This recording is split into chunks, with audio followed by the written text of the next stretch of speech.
Dans un petit territoire insulaire comme la Guadeloupe, la gestion des déchets ménagers est devenue une problématique majeure de développement durable. Chaque année, 163 000 tonnes de déchets ménagers sont produits par les 400 000 habitants de l'île. Cela représente 400 kilos par habitant et par an. La gestion de ces déchets, dont le volume grandit sans cesse, pose de nombreux problèmes économiques et environnementaux.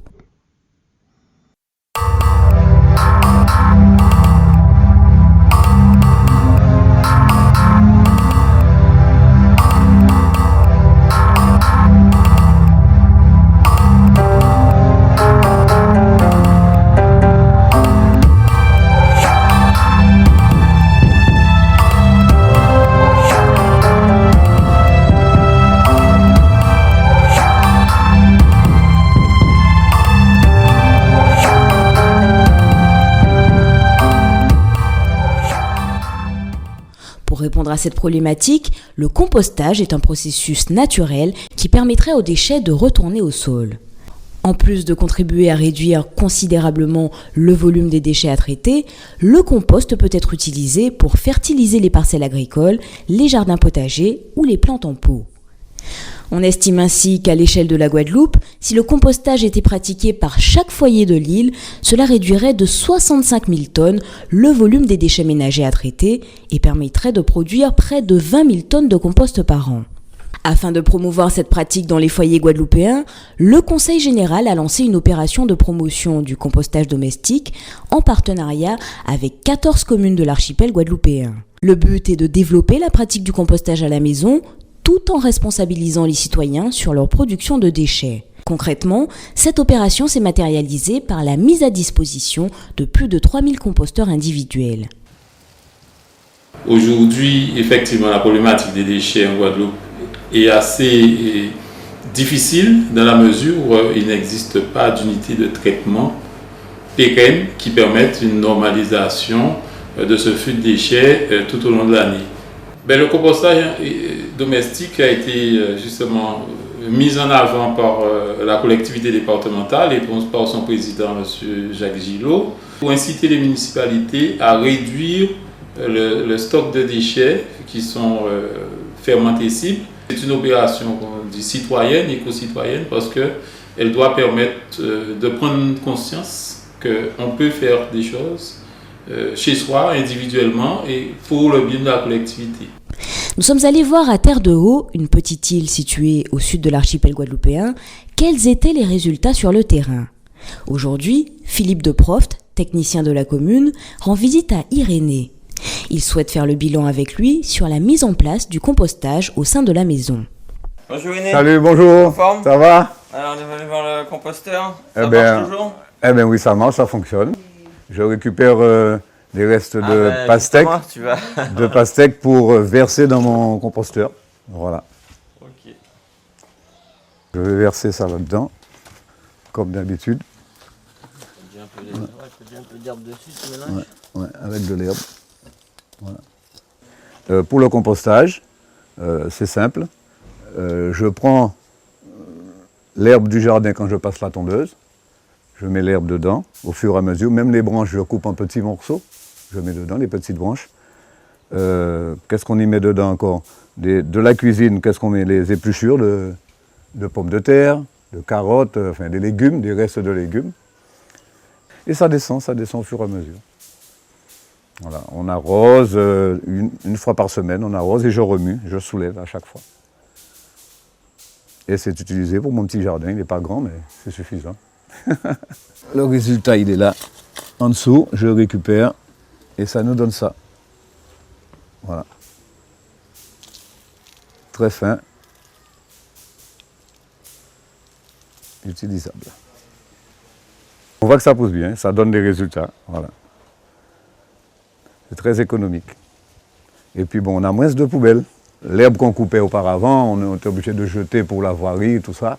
Donc là, on a une économie de déchets. Ça nous empêche d'acheter des sacs de terreau dans le commerce. Mettre un petit apport de compost. Un petit peu de compost dans les plantes. De temps en temps, on en met un petit peu pour rebooster les plantes.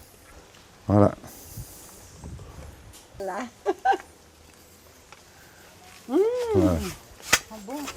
Là, on est sûr de ce qu'on mange. Sans pesticides. Afin d'optimiser le processus de compostage, le Conseil général a fait appel à l'INRA, l'Institut national de la recherche agronomique. L'objectif était d'apporter des réponses techniques sur les bonnes pratiques de compostage et les possibilités d'application des composts pour fertiliser les cultures. Donc on regarde l'évolution de la température, l'évolution de la qualité de nos matières, pour à la fin pour pouvoir caractériser le compost, la qualité du compost produit, pour savoir au moment de l'application ce que l'on applique réellement au niveau des nutriments, de la matière organique. Le processus de compostage, donc tout d'abord il y a une phase thermophile, c'est-à-dire une phase où les déchets vont chauffer intensément. Ça va être de la décomposition rapide des matières facilement dégradables. Une fois que la température redescend, on passe à la phase de maturation où en fait toutes ces matières qui se sont décomposées vont se réorganiser en des matières organiques plus stables. Et donc cette phase de maturation dure 2 à 3 mois. Et une fois que c'est terminé, le compost est prêt à être utilisé. Avec cette couleur-là, ça me paraît être quelque chose d'intéressant, ça. Au toucher, on voit bien que ça ne colle pas, il n'y a pas trop d'eau, c'est pas trop sec, c'est bien noir. Ça ne sent pas à d'odeur désagréable, mais après il faudrait quand même vérifier la stabilité du carbone qu'il y a dedans. Donc c'est pour ça que tout repose sur l'analyse au laboratoire.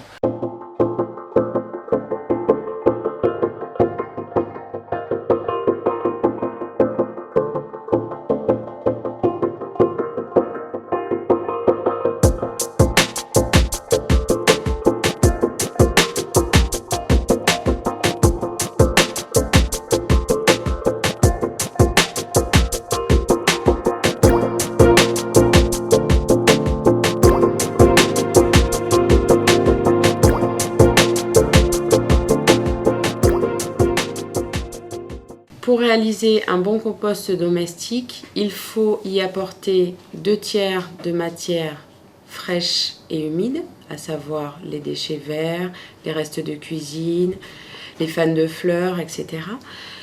Auquel on rajoute 1/3 de déchets durs et secs, par exemple carton, branchages, feuilles séchées. Ensuite, il faut veiller à ce que le compost soit bien aéré. Donc, si ce n'est pas le cas, on pratique un mélange des matières. Ensuite, il faut veiller à une bonne humidité au sein du compost que l'on ajuste en fonction des besoins. Le compost mature a une texture agréable au toucher, une bonne odeur de sous-bois. Il est de couleur marron à gris, en général une texture assez foncée. Le compost ainsi produit grâce au composteur domestique vous permet ensuite soit de réaliser des amendements au niveau du sol, au niveau des plantes, ou il peut être utilisé comme engrais organique pour les plantes du jardin et aussi les plantes en pot. On parle de la nécessité actuelle du compost. J'insiste sur le terme actuel parce qu'on peut dire qu'avec les années, plus le temps passe, plus ça devient un impératif. Parce qu'il est évident que les sols de Guadeloupe, au cours des années récentes et des siècles, ont perdu énormément de matière organique avec la pratique du brûlis qui s'est instauré notamment pour la canne il y a de cela plusieurs décennies et que tous les jardiniers pratiquent à l'envi quand ils n'envoient pas leur détritus à la décharge. Donc il y a une perte considérable de matière organique et on n'en est pas conscient. Et on n'a pas beaucoup de chance aujourd'hui d'avoir ce qu'on avait auparavant, l'élevage. Dans chaque petite exploitation, ou même dans les familles, il y avait une vache ou un âne, quelque chose qui apportait du fumier. Ça, maintenant, c'est révolu. Donc on n'a plus que la solution de recycler les déchets en faisant du compost. Alors, cette nécessité-là est très mal perçue et on a beau insister dessus, on voit encore beaucoup de gens qui font des boucans.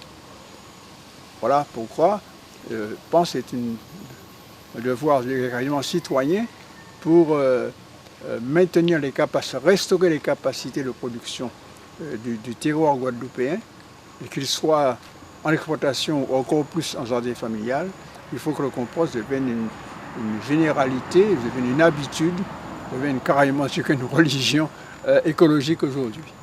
Voilà un peu comment je vois la question. Alors heureusement, on commence un peu à s'en rendre compte, et comme je te le disais tout à l'heure, j'ai eu l'agréable surprise hier à une émission de Guadeloupe Première, d'accompagner des jeunes du lycée Carnot qui présentaient un jeu sur le jardin créole où le compostage était présent. Agréable surprise.